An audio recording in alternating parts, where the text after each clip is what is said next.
just to start things off, you're Iranian, and what do you think of the Iran war? Maybe you can tell me a little bit about yourself, and then we can get into it.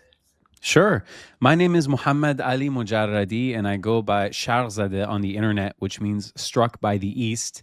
And it's the antonym, the opposite of Gharbzadeh, struck by the west, which is a phrase that some Iranians who are maybe more nationalist feeling or more protectionist about our culture coined to talk about Iranians who are, and all of our countries, we have these people. We call them by different names. I know the Pakistanis call them burger, and in the Khalij countries, they call them chicken nugget. Like the kids who grew up there, but they're so obsessed with being American and watching American TV shows. So this is maybe a more intellectual's approach to kind of discussing this idea.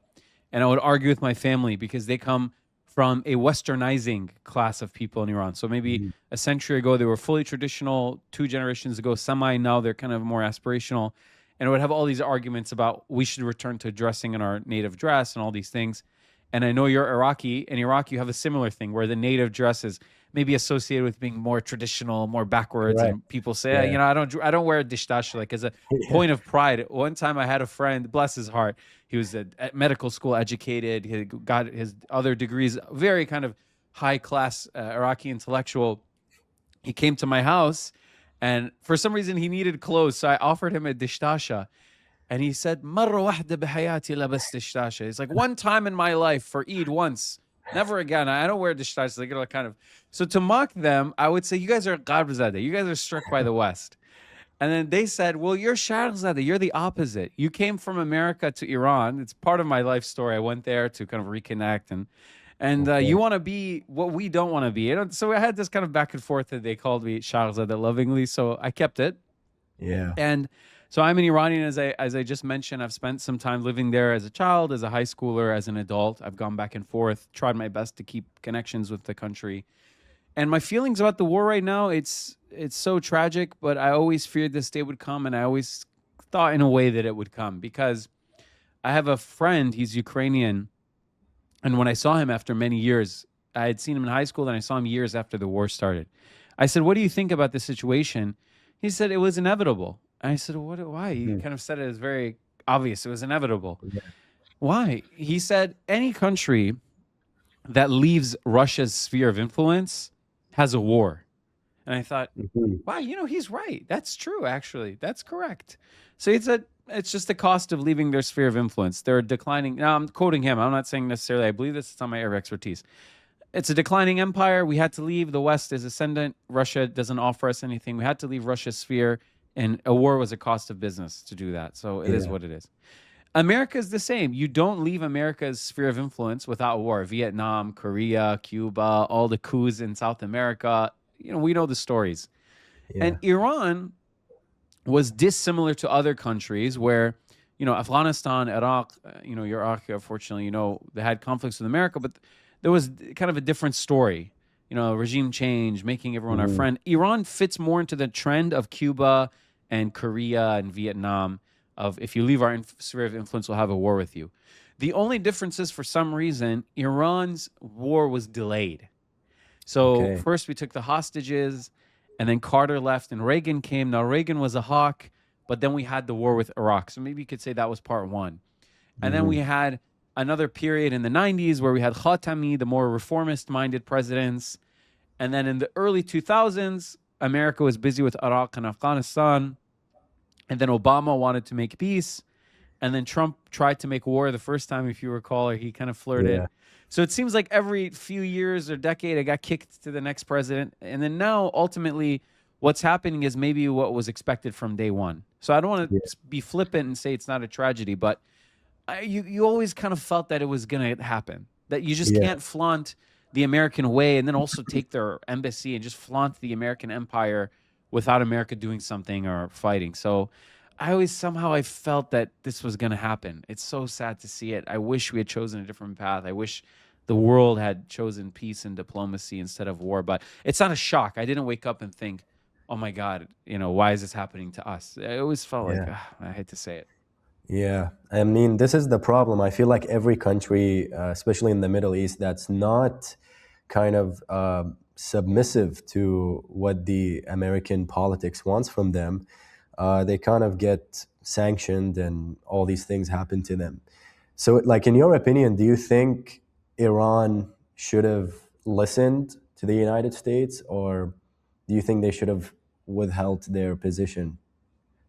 This is such an interesting question. It's a topic I like to think about. And unfortunately, until I've spoken to you just now, no one asked this question with any seriousness.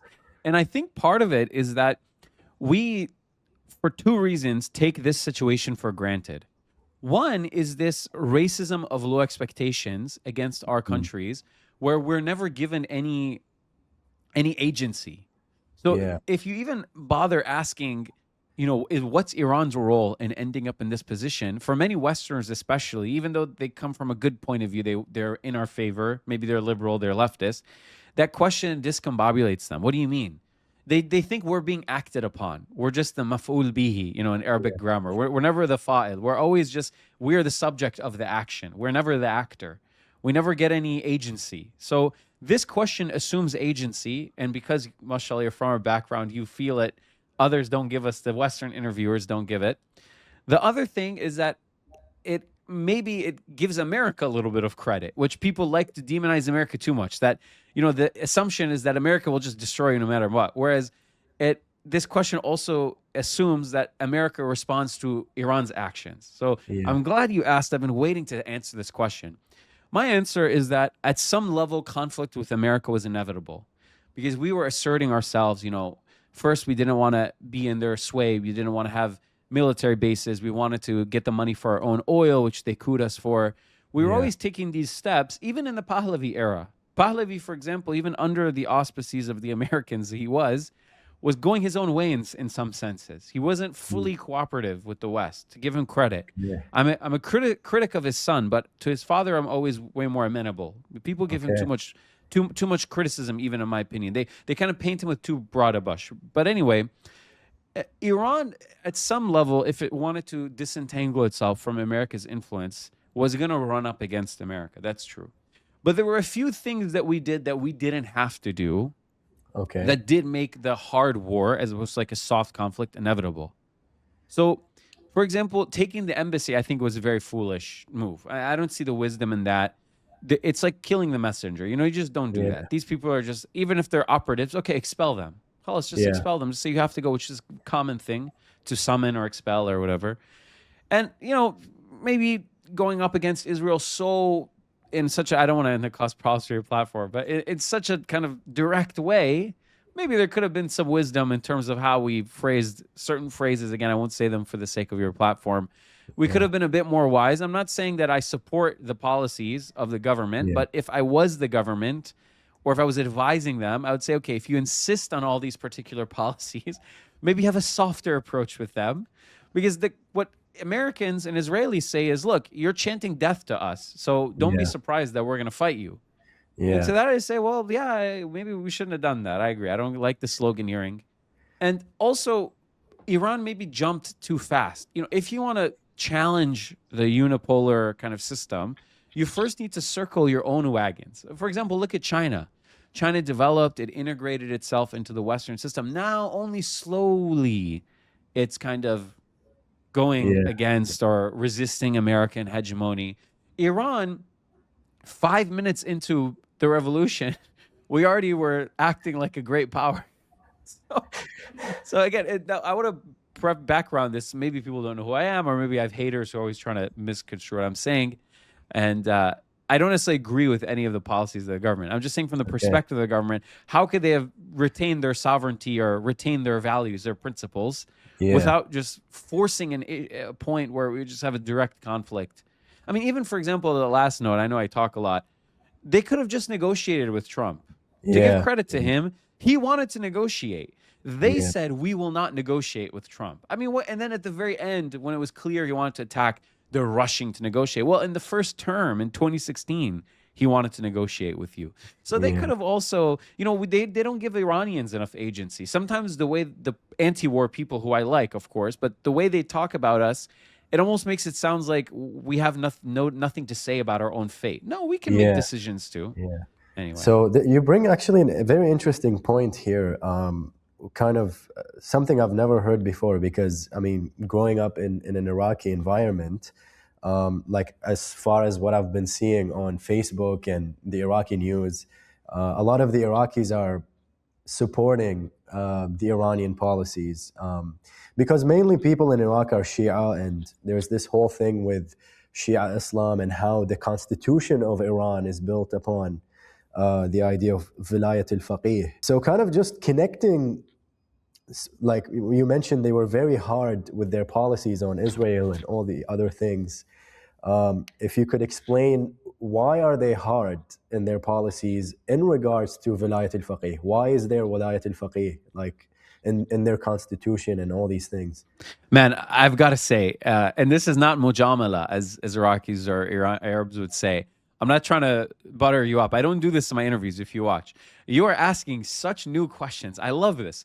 Every other interview sometimes starts to feel like every last interview. This one is great. You're just getting these really niche questions. Such a good question. So Iran's system is very unique. I mean, not literally very unique. It's literally unique. It only has one of it.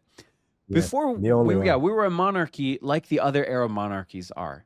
You have a king, and he's got allies who are scholars, and the king is a secular person, and the scholars are a religious figure, and they kind of play nice with each other, like you have in Kuwait and Bahrain and Qatar, Saudi, all these countries.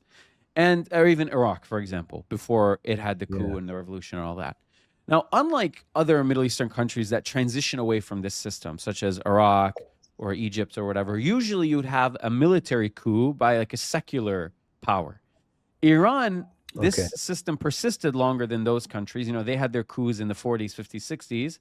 We had a revolution in the 70s, late 70s, but it was replaced by not a secular military person or some sort of new ideology. It was a new religious ideology. So Ayatollah Khomeini, he was a kind of a political opposition to the Shah. And he especially came to the fore when in 1963, the Shah did his white revolution, Inqilab al-Safid. And he basically was trying to fast forward Iran's transition from a traditional society to a fully modern society. And of course, the Ayatollah and the Hawza, all these people were against this. They thought, you know, this is kind of the death of whatever we consider our traditional society, our norms. Religion generally is a bulwark against change. It's usually like a slower, a check, however you want to put it. They want to slow down the rate of change and be more thoughtful about what changes. So the Shah was going to liberalize the country, and he emerged as one of the most forceful voices, and he became exiled to Najaf for, I think, 11 years or 13 years. And it was in Najaf where he started to work on this idea, and he wrote a book called Hukumat Islami. It's in Arabic as well, Hukuma Islamiyya, just Islamic government. And in this book, he outlines an idea that he didn't necessarily fully come up with it on his own. I think other people have thought of this idea called al-walayat al-faqih, or the guardianship, basically the governance of the jurisprudent, of a high-ranking Shia cleric. Their idea was that, no, we shouldn't have this system where there's a secular king who's allies with the clerics. Instead, we should have a system where the cleric is the ruler and the king, but he's not a warathi, he's not basically a descent king. Like he doesn't inherit it from his father. He's picked from among the clerics, but he's supposed to be one of the most educated or the most educated cleric. And the idea, I think, exists in Iranian society. We're very much oriented towards scholarship and knowledge, and even the Prophet, peace be upon him, famously said, if the knowledge was in the Pleiades and the Thuraya, the people of Salman's tribe would go find it. We love knowledge and education. We're always, Iran's flex. We always put our degrees in our bio.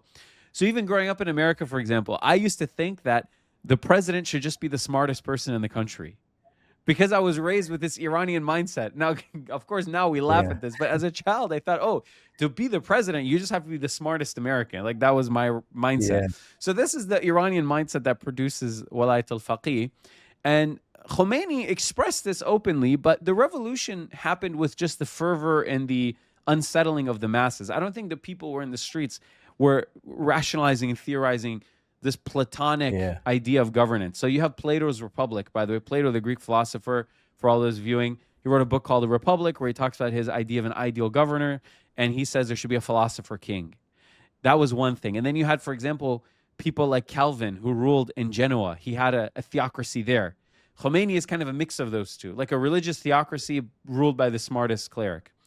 And I don't think the average person was fully aware of this ideology when they were revolting. They were just Yeah. dissatisfied with the king. And the clerics were a trusted body in the society. Now their relationship has fully changed because of the last 47 years, but it seemed like a rational idea to entrust them with the affairs of the country, something we had never actually done before. It had never been done in history, in Islamic history, in any country. You never had a situation where the ulama were the rulers. They would always shun rulership. Khomeini, many of his contemporaries at the time, he wasn't an Ayatollah at the time, I think. The other Ayatollahs actually disagreed with this idea. And until this day, Okay. the highest ranking Ayatollahs are quietists with respect to this. They won't openly go against the state, but in their heart of hearts, they are against this idea. Like, for example, Wahid Khorasani or Sistani, Yeah. these very famous high-ranking Yeah. Ayatollahs, they're not openly in favor of this idea because it is a new concept.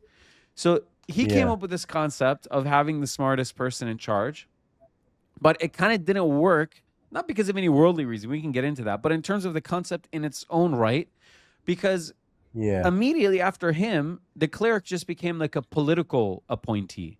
Like Ali Khamenei, who just passed Okay. away, he wasn't an Ayatollah when they appointed him. They basically made him one to allow him to be the Yeah. wali Yeah. al-faqih. If you really want to go by the book, maybe Sistani should be the guy because he's the highest ranking Yeah. one. And then the newest guy, Yeah. the son of Ali Khamenei, Mujtaba Khamenei, it kind of goes against the vibe by choosing his son. No, there's reasons they did that, very good reasons in their point of view in terms of the posture of the war and revenge and all that. But the fact that it looks Wirathi, it looks like it's inherited. And he, I think, was a Hujjatul Islam. He wasn't an Ayatollah.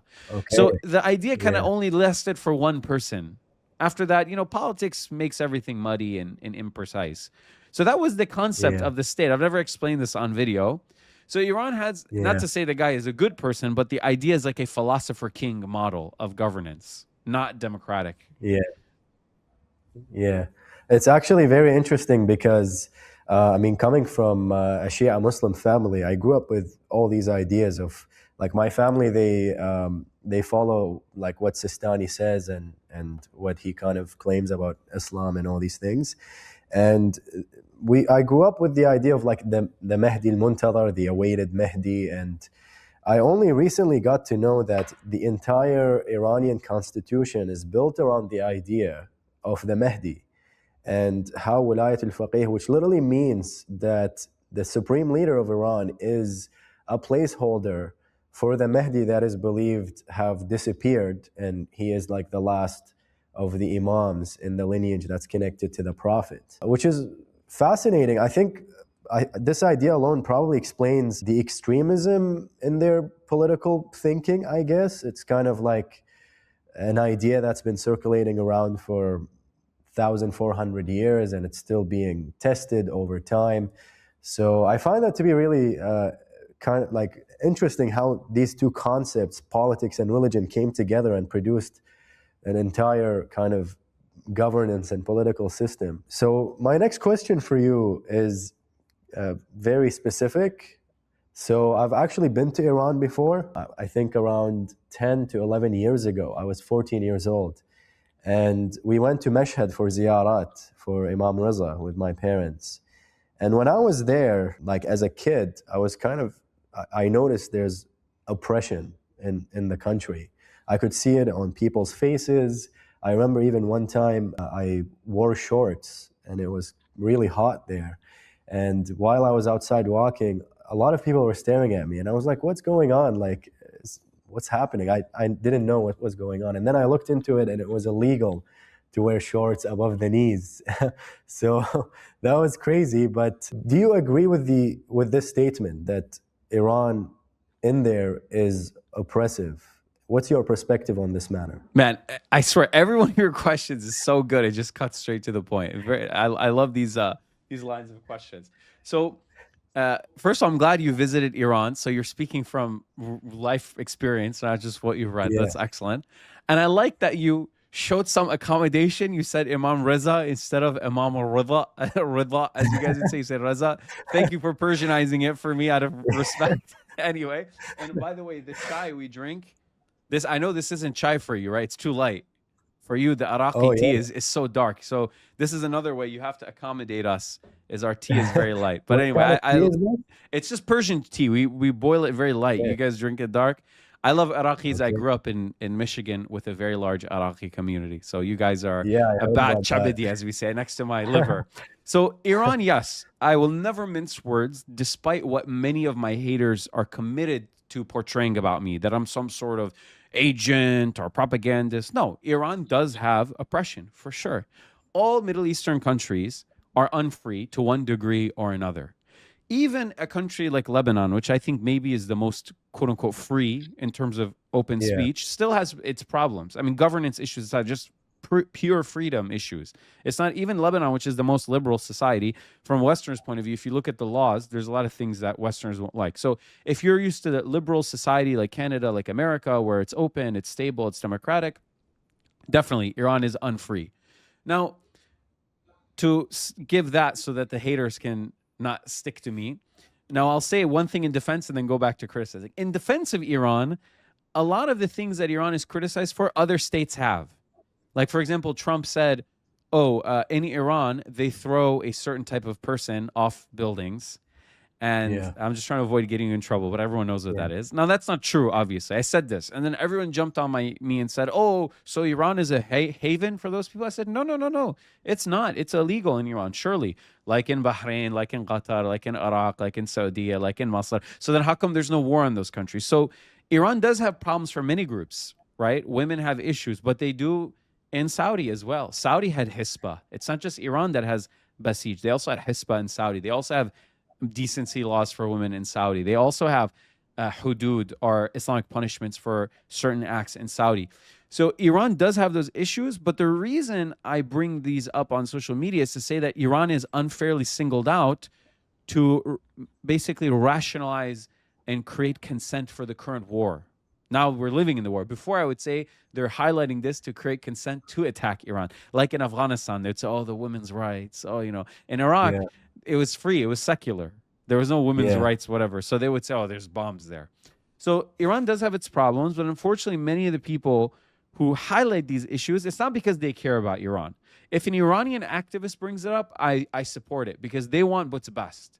But when yeah, outsiders highlight it, I think, you people who just unleashed hell on earth in Gaza for 2 years, do you really care about human rights in Iran, or do you just want to see the government weak? So it does, So definitely Iran has its problems. The women rights situation is bad. I've spoken about it. The women are forced to wear hijabs. I think that might go away slowly. That's there. Women don't have full legal equality with men. Some of that is from Sharia law. Some of that, or just the Sharia, I should say. Some of that is from cultural issues. Like, for example, hmm, shorts is a limitation yeah, on men. Nowhere in Islam it says you can't wear shorts. But yeah, but shorts are illegal because of cultural norms. This is one thing people also mix up. Some of the problems are because of Islam. Some of them are cultural norms. Like in Afghanistan, they have cultural norms that are enforced that aren't necessarily anywhere in Islam. Maybe for Arabs, you think, what's this? Islam didn't say yeah, this. So there's women's rights issues. There's minority rights issues, both ethnic and religious minority issues. People are broadly not living in an open society. The political situation is repressive. The internet is filtered. There is a security state environment. I mean, go down the list. If you're a Middle Easterner, which you are, and I think many maybe of our listeners are, you are aware, right? These are not new to us. Like the yeah, situation that exists in the country. I remember when I went to Jordan, to the University of Jordan, they had all the foreigners go through basically an introductory lesson who were signed up.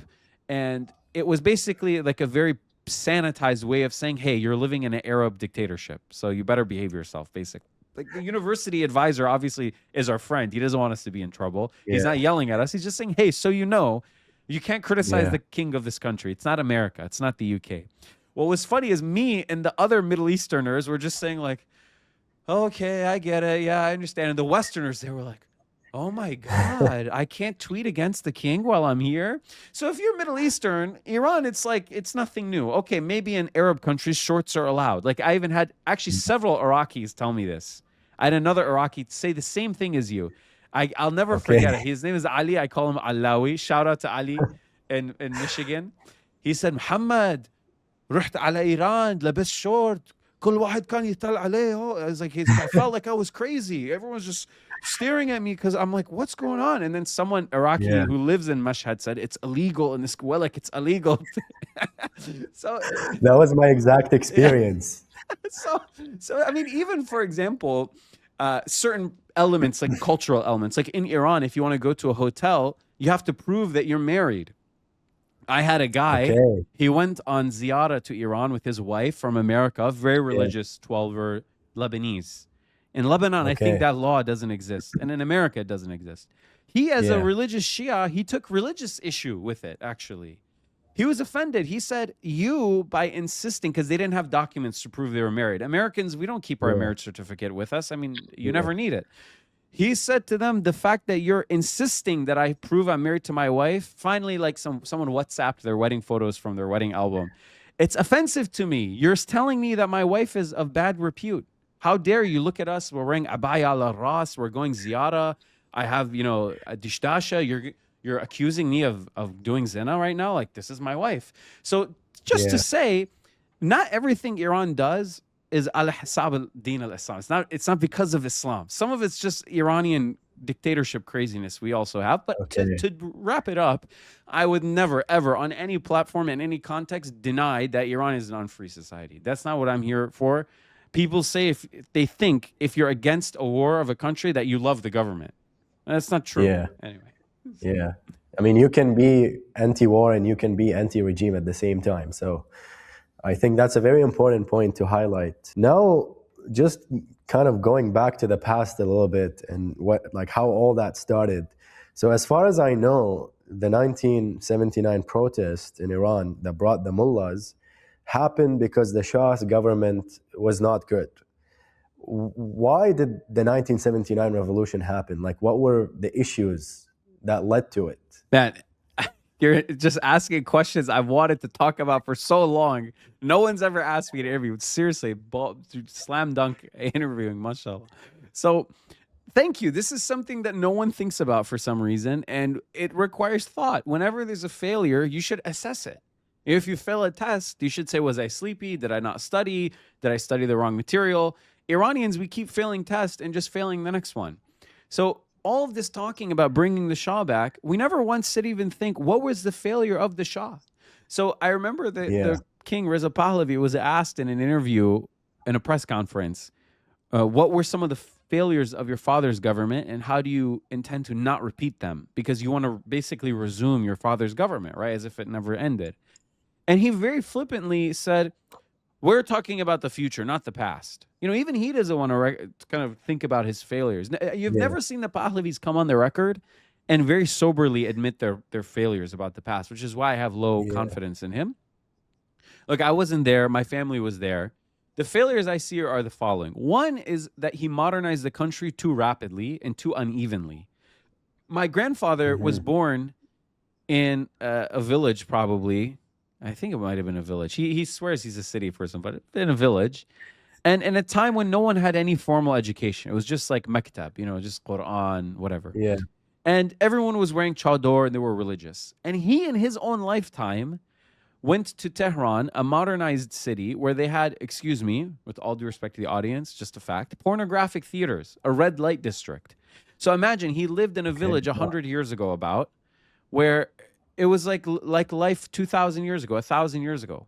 If you go to villages in Iran in the 1910s, if you look at photos and descriptions, it was like the 1010s. I spoke to a woman who is the descendant of an early Iranian immigrant to New York City. So imagine he left Mashhad in the 1920s and he got on a boat from India and he went and he ended up in New York City. He looked at the Brooklyn Bridge, like they were building the Empire State Building, the skyscrapers. His quote was that he went from the 1220s to the 1920s. So imagine how shocking that is for some people that, wow, we used to live in a village in, you know, a very traditional society. Now we have a red light district in Tehran, legal red light district. We have pornographic theaters. We have bars. We have clubs. You know, we went from having 10 kids to birth control and 2 kids. And then whenever you modernize a country, all kinds of power is redistributed. Clerics lost their power. Secular powers gained power. Some people became very rich. Some people were dispossessed of their land and they went to cities and they lived in slum housing, like we also had in Arab countries that caused civil wars and whatnot. So the pace of modernization, which maybe requires its own lecture, was haphazard and too fast. That was one. The revolution was, I think, maybe out of all things, primarily a reaction to how fast the country was changing in many ways. Because if you look at who participated, they were the rural, they were the traditional, the religious. The other one was basic economic anxiety and insecurity. A lot of wealth had been generated and concentrated. Now, I don't think the Shah was purposely dispossessing anyone, but just it's the nature of government. There's going to be wealth inequality whenever a lot of wealth is generated. Like, for example, they talk about how AI will produce a peasant class and a billionaire class. So something like that was happening with oil. And anyone from our region is aware of this issue. So there was that too, the economic issue. The other was the cultural issue. The Shah was raised in the West. He wasn't culturally in tune with Iran. He had a vision of what Iran's culture should look like, more ancient Persian, more secular, more Western, as opposed to what it was, more Eastern, more Middle Eastern, more like Arabs or Afghans than what he was interested in. There was that. I think there was a sense of resentment against what people perceived as Western or American occupation in the region.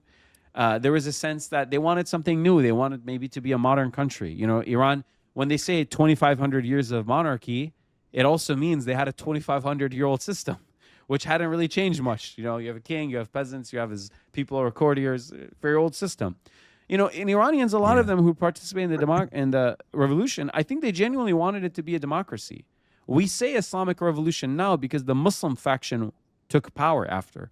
But you had leftists, you had Democrats, secularists, nationalists. So there were many people who said, hey, I don't want Sharia or anything. I just want to vote. I just want to have a president. Is that too much to ask for? Yeah. So there were so many layers that the pro-Pahlavi camp, they don't actually sit and analyze this and think, okay, so what went wrong? What can be fixed about the country? And it's very apt that you asked, what went wrong? I can't say I'm an expert, by the way. There's many books about this topic.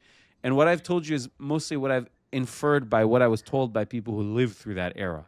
So maybe an analyst will come and say, people's memories are different than what happened. So I would recommend, if anyone wants, there's probably many lectures that just cover this topic. It's a very cool, history, how kind of all that played out. I remember reading a little segment on, there's this photo of when the revolution happened in 1979, and Khomeini came back from France, and he was coming down the plane and on the stairs. And that photo was right after he took power, all these guys that were coming down with him, he just removed them, just because they were opposing power, which kind of defeated the main purpose of the revolution that happened from the beginning, because it was kind of calling out for what was going wrong at that time. I have another question I have in mind that I think is very pivotal in this conversation. Is I'm seeing a lot of on social media, a lot of anti-Islamic movements, and there's a lot of different things being correlated together, which is anti-Islam, monarchy. They want monarchy back. And I think probably the biggest question is, was the Shah a Shia Muslim? Did he practice Islam? So just to answer that question about the plane photo, it's very reminiscent about the Soviets, how they would remove dissidents from their photos. And it's interesting to note that the earliest supporters of both Reza Pahlavi in exile and Khomeini ended up being first critics and then against him. And the earliest ones who persisted as supporters are the most dogmatic ones. Like, for example, our past supreme leader was famous for being very firm and uncompromising. Now, in terms of bringing the monarchy back, some people think because I'm a critic of Reza Pahlavi that I hate the idea of monarchy. I don't. It's our traditional way of governance. The Arab states that have it seem to be doing better than the ones that are a democracy. So I'm not necessarily against the idea. Yeah. And in fact, I'm a pure pragmatist when it comes to politics. My goal is for Iran to be prosperous, free, democratic, open. And by democratic, what I mean is not necessarily a particular style of democracy, but an open, politically inclusive society.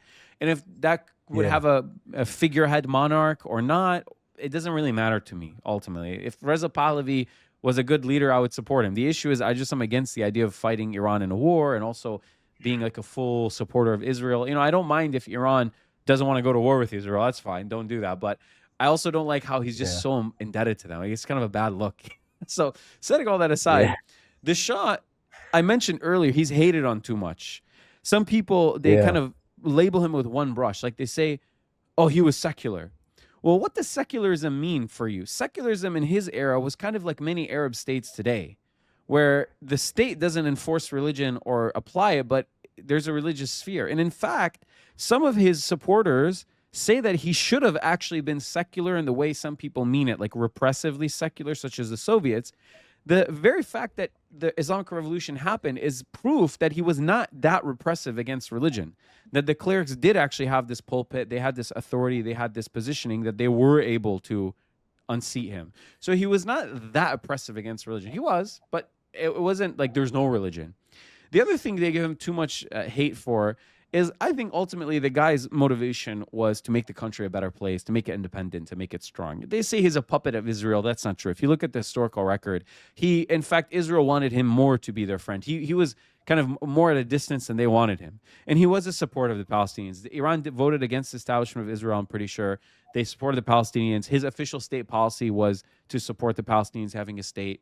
In terms of him being anti-Islam or whatever, he was a Muslim. He was named Muhammad Reza. He named his son Reza. He named his kids Islamic names. His wife was the granddaughter of a cleric. Her name is Sayyida Farah Tabatabai, which is a fully Arabic name. He would go to ziyarah in Iraq and in Mashhad, and he would do Umrah and Hajj, and he would fast. He would say, I follow the original Islam, not the Islam that's been added to. He was friends with clerics. He gave money to religious endowments. He was a believing Muslim. And the way you know for sure that he was a believing Muslim was he attributed certain things to religion to Western audiences. Now, it's one thing if to your own audience for public consumption at home, you say, ana multazam, shayafni ana multazam, whatever. Like, see, I'm so religious. Some Arab leaders, they always post photos reading Quran, going to Hajj. It's what they say to the Western audience. He would go in 60 Minutes and say, I was getting assassinated and Imam Ali saved me. Or I saw Imam Zaman in a dream. Or I'm a religious, spiritual person. Like, he doesn't need to go tell these white people that stuff. Clearly he believed it. Yeah. Now, what's funny is, in a rare moment of honesty, now they're very much hyped up and upset.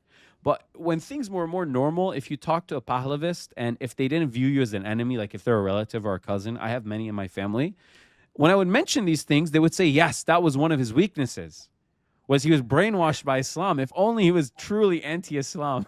Like, for example, Saddam told the Shah, they had kind of a cold peace. They weren't buddies, but they didn't hate each other. And that's one of the faults I will say of the clerics, is the Iran-Iraq war was not necessary. It was their antagonism towards the Arabs that started it. Saddam called the Shah. Now, I'm kind of historical fictionizing. I don't know if he literally called him, but he said, hey, Habibi Kaifak Shlonak. This guy, Khomeini, he's causing problems for you and for me. The Shah says, yeah. And he says, do you want me to just kill him? Like, we could just do that. We have this whole mukhabarat thing. And he said, no, don't do it. We shouldn't kill clerics. It's haram to kill the ulama. See, he believed. He didn't want to kill him. He could have done it. He could have killed him in Iran. He could have had him killed in Iraq. He could have done a million things. He didn't kill ulama. He didn't imprison clerics, like, intensely. I mean, obviously Khomeini went to jail, but he wasn't like an oppressor of the ulama. He gave them free reign in many ways. So the Shah was a religious man, and that's why I always insist we should be fair. We shouldn't paint a broad brush. Oh, he was an Israel lackey. Oh, he was an atheist. He was a whatever. We should be fair to the guy. I went to Cairo. I said on social media, I gave a fatah for him. Haram. He had mistakes. He had good. He had bad. He was a servant of the country. And even though I'm sympathetic to the country's cause and I don't want a war, I'm not with the Pahlavists, I think the way we treated him was very unjust. He should have been allowed to come and die in Iran. He should be buried in Iran. They shouldn't slander him. He's a king. He tried his best. His country ended a revolution. Okay, whatever. My next question is also related to this idea of Islam and the Pahlavists and all the anti-Islam movements and the political stuff that's been going on. So, and I'm noticing that online. How did that happen? Like, how did the anti-Islam movement and the longing or the love for Israel that we see in the protests with flags of Israel and wanting the monarchy to come back, how did all of these different things, I think if that never happened, I don't think I would have thought of merging them all together. How did that happen? So it's interesting. I've lived in America almost my entire life. My dad was here since before the revolution. So he was here when Reza Pahlavi had just arrived. They arrived at the same time, I think, about. So we've seen Okay, this wow. movement for the whole stretch of it. From A to Z, Yeah. we have been seeing this monarchist movement. The monarchist movement used to be relatively small and fringe, actually. There were other political movements that had more sway, believe it or not. Reza Okay. Pahlavi was always kind of fringe. It was like the diehard people who had left before or left with the revolution. They were hardcore supporters of his father and they loved him. There was always kind of fringe and small. And they always were upset with him for being too liberal. Like he was never anti-Islam. He always used to say, I'm a believing Shia Muslim. I went to Hajj. I respect Islam. My daughters are named Iman and Noor Zahra. Like, I'm a religious guy. Islam Wow. is okay. We're not Yeah. here to hate on religion. He even wrote in his book, I have the quote, it's a shame that some people's hatred of the government has made them convert to Christianity and Zoroastrianism. Our religion is Islam. Like he used to be a pious Muslim. He used to not be very forceful against the government. He used to be against the idea of sanctioning the IRGC. He used to be against attacking Iran. In fact, I considered him one of the most principled and respectable opposition figures. I truly liked him. But what's happened is, as you mentioned, in the last 10 years, it has taken on a completely new shift. Before, his supporters only flew the Pahlavi flag, maybe the American flag if they were protesting in America. And he was very reconciliatory and liberal. Now, in the last 10 years, a few things has happened. I think he personally has become more angry as the years have gone on. He maybe is thinking, okay, we're running out of time for my mother to see Iran, for her to be buried there, for me to go live there and see there and take it back. When he was maybe 20, 30, 40, he thought, oh, okay, I'm going to outlive these people. Now, we wish long Yeah. life for everyone. I don't wish harm or death for anyone, but he's getting closer to, that sunset years. So he's a bit more resentful. The government has maybe been less compromising. It's proven an inability to reform itself, or an unwillingness at the very least. Maybe they are able, or maybe we'll see a reform after this war. Who knows? But thus far. And the political winds have shifted a bit. Like Israel has taken on a more aggressive approach to Iran. It's reached out to them. They've kind of made allies. So 10 years ago, you never saw Israeli flags. You never saw talk of Israel or we love Israel. But there's been this political shift where they see, UAE is kind of cozied up with Israel. Maybe Iran should do that. That Israel has taken out regional players. Maybe Iran should have that experience with Israel. And also, there has been a new arrival of immigrants in the last 5 to 10 years who have a lot of resentment against the government, which is fair. The people who came more recently came in the 70s or the 80s. They left early on. They had money. They came with opportunities. The people who've come in since the 90s, 2000s, especially in the last 10, 20 years, they've dealt with the government. They lived through the war. They suffered in refugee camps. They walked across countries. They work as dishwashers in Europe. So they have a lot of righteous, fair grievances and personal anger and personal trauma, which I'm not going to deny them that. They have every right to be, and I share in some of that for sure, because I've also lived there and suffered in different ways for being Iranian. But what that does is the sum total of all of those people entering his movement have made it so that the movement has become more vitriolic, more angry, more upset. And they also have this grudge against the government, even more so than the people who left in the 70s. Many of the people who left in the 70s are that, Iran's a global South country. We live in the best place in the world. We live in Beverly Hills, whatever. They're angry at the mullahs, but not so much. A lot of people recently came. They've suffered. They're still suffering in the West. They live in camps. They do actually want to go back. So they are more angry, and they view Israel's support as a way to kind of stick it to the government. Like, oh, one of your core ideologies is hating Israel, where I'm going to love Israel. And this is a very Iranian cultural trait. You have the word in Arabic, laj. We're lajuj, basically. We have laj. We have a grievance culture, Iranians. So it's part of Iranian grievance culture as well. Like the harsh insulting of Palestinians and of Islam. Believe me, these people, they didn't care about Palestinians 5, 10 years ago.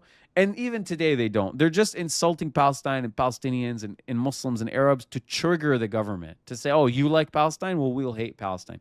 You hate Israel? We'll love Israel. You love Islam? We'll hate Islam. It's just a reaction, unfortunately. You bring a very interesting point of kind of how a lot of the Pahlavists are kind of choosing Israel's side just to be against the government, and how the government created a separation from the religion. And I mean, you are a practicing Muslim, I'm assuming. Do you think that the way that Iran is doing things is Islamic? Do you think that Islam should be separated from the politics. Do you think that's a good future for Iran? Is that the next stage? Yeah, it's such a again, it's good question. I've never been asked any of all the questions you asked. Have never been asked. It's a very complicated question. It means it depends exactly what you mean by should it be separated from the politics. So you look at some Arab countries, Iranians love to live in. They love Oman, they love UAE, they love Qatar, they love Kuwait. Some Iranians are even in Saudi. Some rare Yeah. ones. I don't know how exactly they made it, but they're even in Saudi. They've even made it to Lebanon. I've met Iranians in all the Arab countries I've been to. Jordan, even Jordan. There's some Iranians living there. I don't know how exactly they slipped in back before we got really bad relations, and they just kind of stayed. Yeah. But so they're all happy with life in those countries. And if you ask Iranians, does this meet your qualification of secularism? The Iranians will say, well, alcohol is legal. My wife doesn't have to wear hijab. No one forced me to pray. No one asked me, wash dinek, what's your religion? Just living life. Yeah, it's fine. But technically speaking, Jordan is an Islamic state. Oman is an Islamic state. Even the UAE is an Islamic state. So if you say, should Iran be secular? Should religion and politics be separate? For some people, the vision is America, where religion and politics are technically separate, but you have a lot of religious Christians who are very openly religious in their politics. Yeah. To some people, it's more like the Soviet Union, where, okay, religion is there, but it's heavily curtailed. For some people, it's like Anwar Hoxha's Albania, where it's just banned. Just no Islam allowed. Demolish the mosques, ban Islam, kill people for reciting azan, like that type of thing.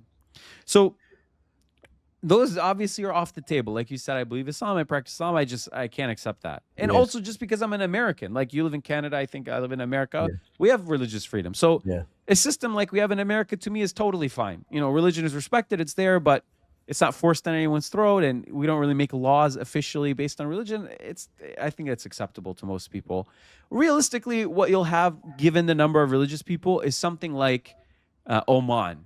Like a chill religious country. Like you'll turn on the Iranian state TV and there will be azan for Ramadan. There'll be Ramadan programming. Now in America, if you turn on PBS, there's not going to be Christian programming.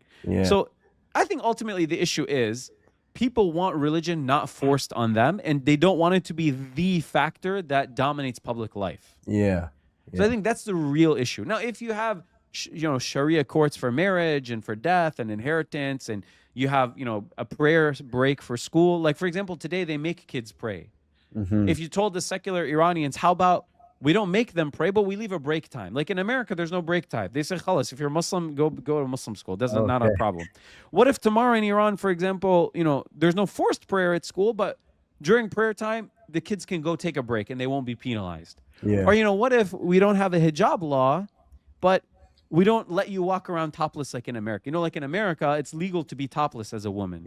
In New York City, you can walk around just wearing a bikini. In Times Square, there's people who do it to make money. It's very uncomfortable. I remember one time I was in Times Square. I've tried to avoid it, and there was like a Khaliji family.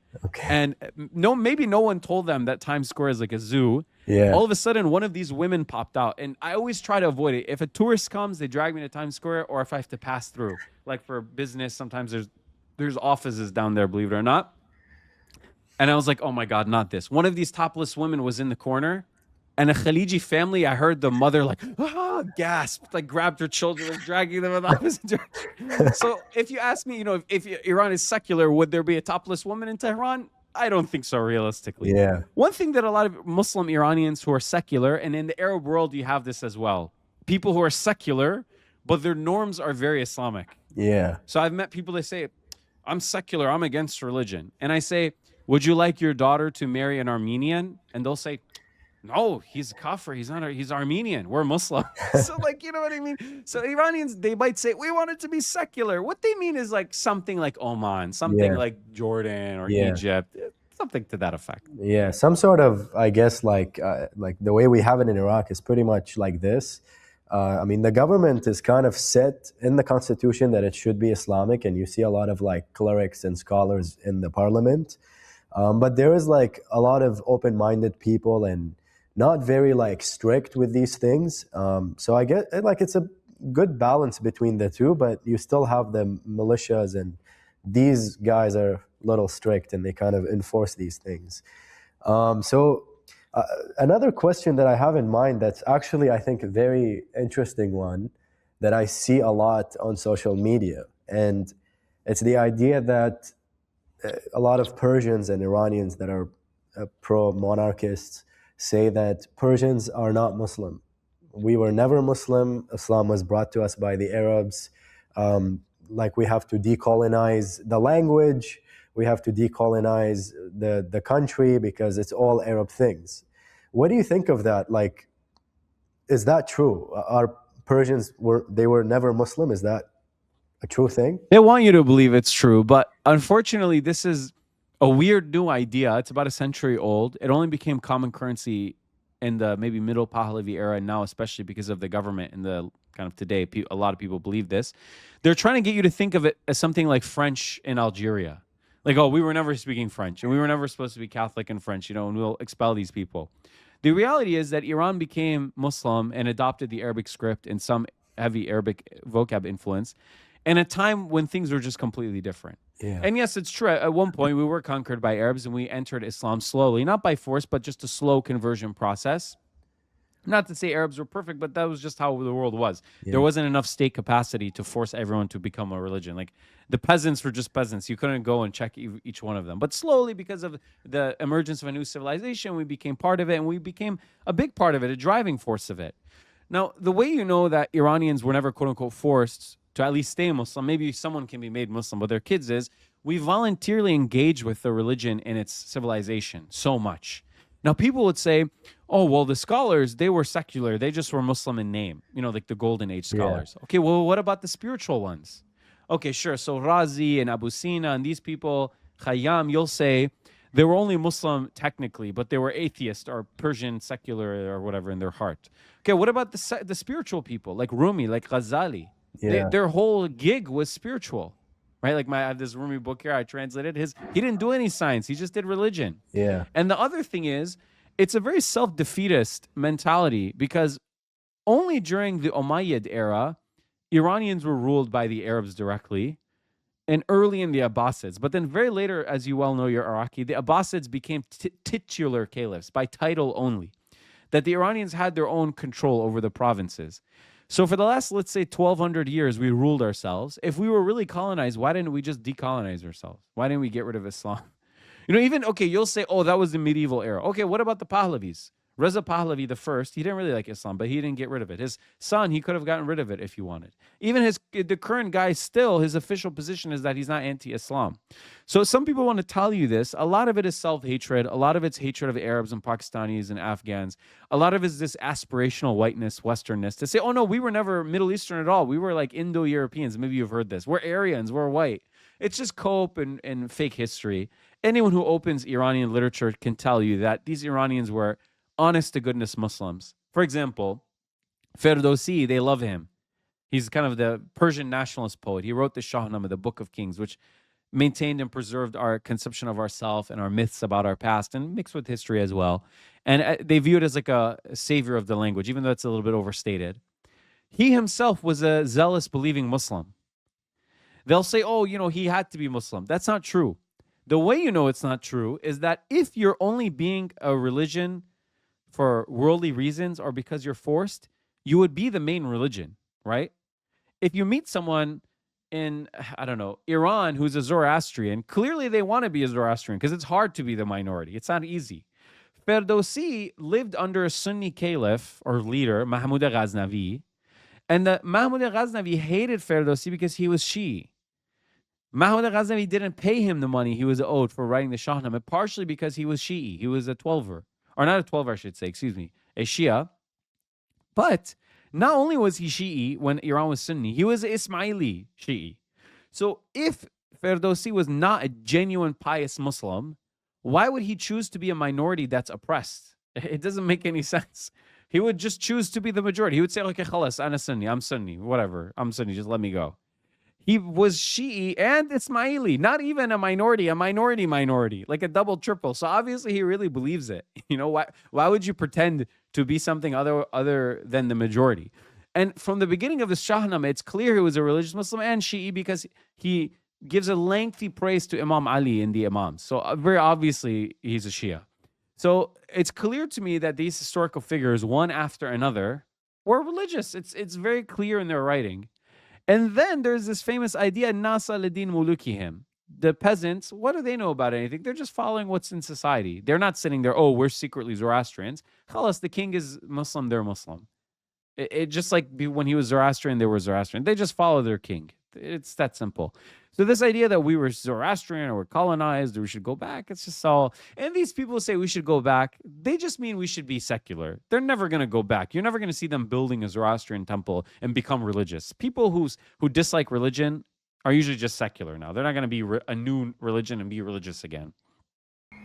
So that's a very interesting point because I think back in the day, around that time, like around the Abbasid Caliphate, people, I don't think they had this idea of differences, you know, like I see a lot on social media, especially like on a lot of the videos I post. A lot of people are very inclined towards separatism and kind of like, oh, I'm this, I'm that. You should mention this guy is like Persian or Kurdish, or they're not Arab or something like that. But I think around that time, nobody really cared about these labels. They just kind of lived in, and it was one region. They didn't think, oh, this guy is from there, we should treat him in a certain way. And a lot of these like scientists and scholars and philosophers that wrote all these books, like Ibn Sina and Khwarizmi, they wrote their books in Persian and Arabic because it was the language that they could communicate with. So clearly that they had some sort of like advantages of kind of being in that kingdom of the Abbasid era. And I find that to be really interesting, kind of how historically it's connected and kind of led to this very moment that's right now, and it's the subject of our conversation here. But to kind of wrap things up, what are your predictions for the next level of, or the next stage for this war, and what are people thinking about it? What do you think would happen as an Iranian? Yeah. I think back then, also, just a quick note on your point, there was more of a sense of we're one civilization, whereas now everyone wants to stake their claim and subdivide, which I think is ultimately poisonous for us. We're better together, as they say. Yeah. Look, the Europeans, they have their union. They know they're better together. But for us, we should be a million little balkanized small countries. But in terms of what's to come, I think, unfortunately, the worst case scenario, which is that the war will not actually achieve any change in Iran. You know, of course, I don't want war. But if the Pahlavists, what they said came true, which is, oh, you know, we'll snap our fingers and they'll send some cook rockets and then there'll be a beautiful, great, rich Iran, prosperous Iran. You know, if that was true, okay, but it didn't turn out true. So what ends up happening, I think, is there won't be a regime change because a regime change cannot be opposed from the sky. You need boots on the ground. And I don't think Trump can build a coalition. Remember, for your country, there was a massive coalition. I think only France didn't want to do it. Everyone else got on board with Bush's idiot train. But this time, to their credit, NATO doesn't want to help. China doesn't want to help. No one wants to help with Trump doing a ground invasion. So he'll have to go at it alone, which I don't think he has the political or the will, the political capital or the personal will to do it. And he will be just ruin his presidency, his legacy, the midterms, everything. No one wants a ground invasion. I mean, he ran on saying that Iraq war was a mistake, that Obama is going to invade Iran to get reelected, that Middle Eastern wars are stupid. How is he going to do a ground invasion? So he's not going to do it. That's why they keep saying Iranians should come out. Who's going to take over? He even thought before they'll do a revolution, it'll be like Venezuela. He'll kill a bunch of people and they'll say, oh, you know, we're going to switch. No, we're going to come to the table. It's not going to happen. So Trump will back down at some point. Once he's done wrecking the country, he's convinced that he's wrecked it enough sufficiently, he'll back away probably. I don't know how exactly that will look. Maybe there'll be some on the ground in the Strait of Hormuz fighting. Maybe there'll be some big strikes against Iran. Maybe they'll really, you know, make the state lose its capabilities. I don't know. But I can't imagine a boots on the ground regime change. And I can't imagine that protests will change the government because they just have failed. And I have a video. I'm starting to post more long form videos on my YouTube, Sharghzadeh. It's just the same name you see down under my video. And I explained why Iranian protests have failed and will probably continue to fail. So I don't think protests will change. What will end up happening is the government will stay. A lot of the country will be destroyed and we'll need to rebuild it. And then they will spend a lot more money on top of that to rebuild their military capabilities. So we'll lose money we don't have, basically. And then the government will just be more securitized, more of a military state, less open probably. And Israel will be happy. They'll say, okay, they're not going to hit us back for a while. Trump is going to say, okay, I'm done with that. And Iran won't get any better. This is not the way to make Iran better. So I think the worst case scenario will happen. The good of it is that, we'll still have a country. We won't be utterly decimated like, for example, Libya or Syria or something. We won't have 10 years of war and millions of refugees, God forbid. But nothing will have gotten better. And I think ultimately the Pahlavists who cheered this on, and others as well, but mostly them, they'll slowly realize that it was a massive failure, and then they will implode. And then maybe then we'll have a serious oppositional politics that can actually produce results or better outcomes for Iran, as opposed to just egging on Israel to bomb Iran. So I think that you're going to see the war will be ineffectual. The state will be reconciled. It will be more militaristic. And the Pahlavists will probably implode. Give it 6 months to a year, I think. The war is supposed to last 6 months. So maybe a year, 2 years from now. Yeah, I hope it kind of gets resolved as soon as possible. I think what's needed right now is I'm seeing a lot of there's like two teams, two streams of Persians. There's like the people that are anti-war, people that are supporting the war, and it's all like kind of mixed feelings from both sides. And I think right now what's needed the most is for everybody to get together and kind of be united really against all of this and have like one single voice, and to kind of just care about innocent people that are losing their lives at the cost of politicians who are not educated and they just want to play games and manipulate the people. I hope like the best. I mean, Iraq is kind of in the middle of it, so my parents are there right now, and they tell me that they're getting hit from both Iran and Israel. So it's kind of crazy right now. And being in the West, you don't think about it because you kind of wake up, you go do things, and you don't see these things around you. So kind of looking at that puts perspective. And I thank you very much for this. I appreciate it a lot. I learned so much from you, and you know a lot. And I hope the best for you. And hopefully maybe sometime in the future we could get to do this again or talk about a different topic. But yeah, thank you very much. I appreciate this a lot. Thank you so much for having me. I wish the best for your parents, safety for them. God, I hate to hear that in the middle of literally like the middle of the crossfire. Wishing the best for everyone in Iran, in Iraq, and our brothers in the Gulf states with the unfortunate situation I hate to see happening. The best for everyone in the region, every human being. I don't differentiate with nationality and religion. We want peace and security for everyone. I would love to come back and talk with you more. Thank you. You've been kind to lend me your platform and to give a chance to say what I think about things. Thank you for having me. And I look forward to future collaborations, inshallah. Thank you very much.